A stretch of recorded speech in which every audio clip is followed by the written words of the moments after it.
Many of us grow up reading fairy tales, not knowing that falling in love and finding someone to fall in love with and spend your life with could actually be a privilege for many and can actually be denied to many.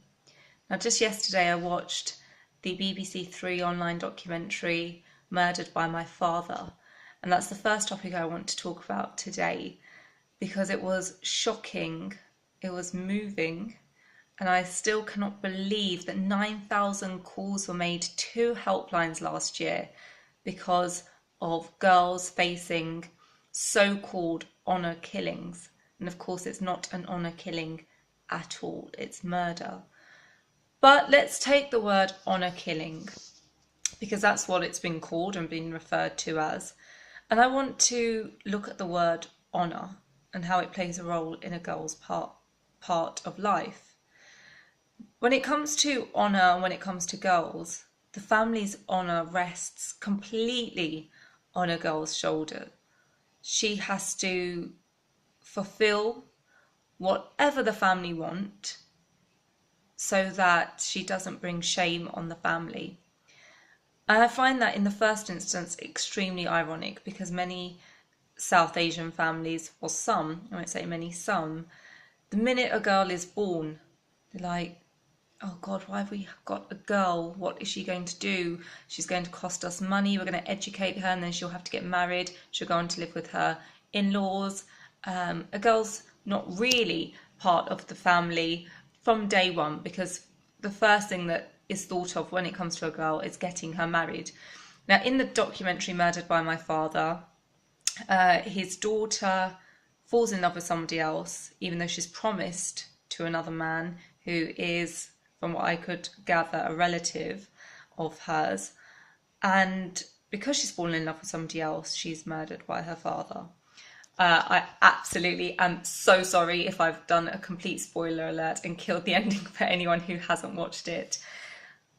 But the fact that she carries the entire family's honour on her shoulders, and her father says to her, as soon as you get married, I can die happily, shows that women, the honour is placed on a woman as an object to marry a man rather than on any intellectual basis, on an individual basis. A woman's honour is collective.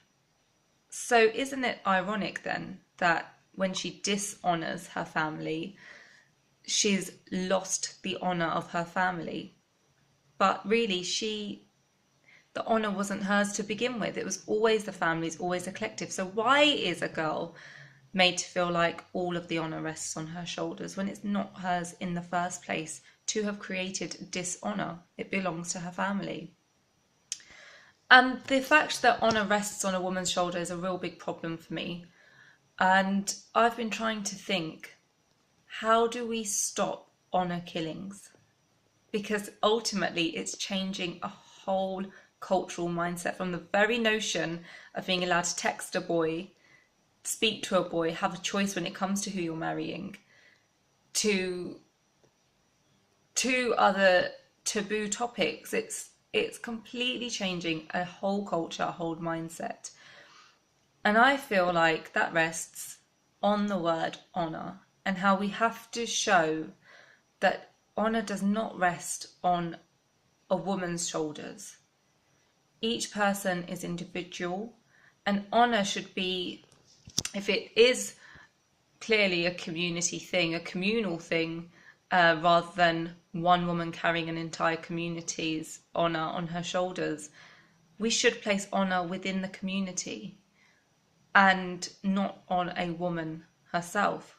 We should shift and reshape what honour means so that these communities carrying out these murders recognise that they're being dishonourable through the actions of murder rather than their daughters being dishonourable through the act of merely falling in love. And this can be done through community leaders because a lot of times religion is used as an excuse to uphold cultural traditions when in fact, I'm sure many religious texts don't advocate such an act. So community leaders really have a big role to play in this, I believe, in reshaping what the word honour means. And I also believe that women need to know that there is help out there, and there does need to be help out there for these women, because it is just horrible. I mean, this isn't the first type of documentary I've seen on this.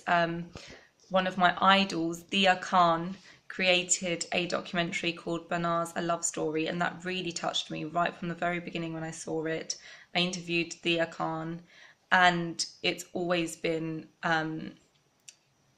a complete inspiration that she raised such a horrific issue on such a big platform, because it's definitely something that we need to be speaking about, and communication and dialogue about these types of topics is so important too. So I hope you're all going to get talking about this, and how that we collectively can stop honour killings, honour based violence, murder in the name of honour and what is considered a cultural and social norm. And the second thing that I'm going to quickly talk about is Donald Trump. We all love Trump, don't we?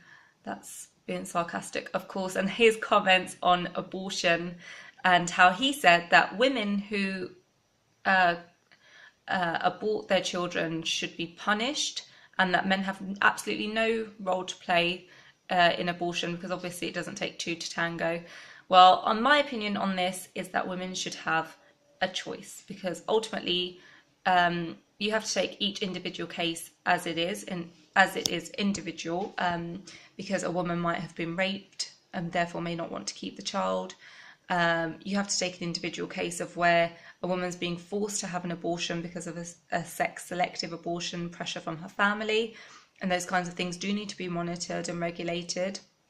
So abortions really are individual cases, but ultimately should rest upon the choice and decision of a woman. I hope you enjoyed this. Leave your comments, and I look forward to hearing from you.